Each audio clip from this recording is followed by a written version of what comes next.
श्रीगुरुभ्यो नमः। हरिः ओम्। इद्मश्च मे बर्हिश्च मे इद्मश्च मे बर्हिश्च मे इद्मश्च मे बर्हिश्च मे वेदिश्च मे धिष्णियाश्च मे वेदिश्च मे धिष्णियाश्च मे वेदिश्च मे धिष्णियाश्च मे सृजश्च मे चमसाश्च मे सृजश्च मे चमसाश्च मे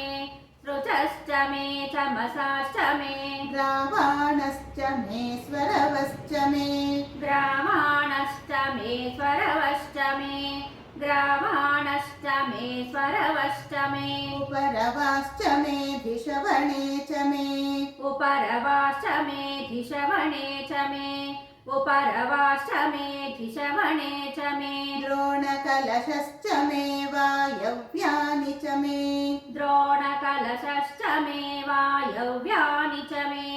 द्रोणकलशश्च मे वायव्यानि च मे पूतभृच्च आधवनीयश्च मे पोतभृच्छम आधवनीयश्च मे पोतभृच्छम आधवनीयश्च मे आग्नेध्रं च मे हविर्धानं च मे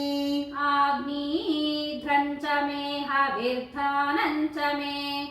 आग्नीध्रं च मे हविर्धानं च मे गृहाश्च मे सदश्च मे गृहाश्च मे सदश्च मे गृहाश्च मे सदश्च मे पुरोडाशाश्च मे पचताश्च मे पुरोडाशाश्च मे पचताश्च मे पुरोडाशाश्च मे पचताश्च मे अवभृतश्च मे स्वगाकारश्च मे अवभृतश्च मे स्वगाकारश्च मे अवभृतश्च मे स्वगाकारश्च मे इद्मश्च मे बर्हिश्च मे वेदिश्च मे धिष्णियाश्च मे सृजश्च मे चमसाश्च मे ग्रावाणश्च मे स्वरवश्च म उपरवाश्च मे धिषवणे च मे द्रोणकलशश्च मे वायव्यानि च मे पोतभृच्च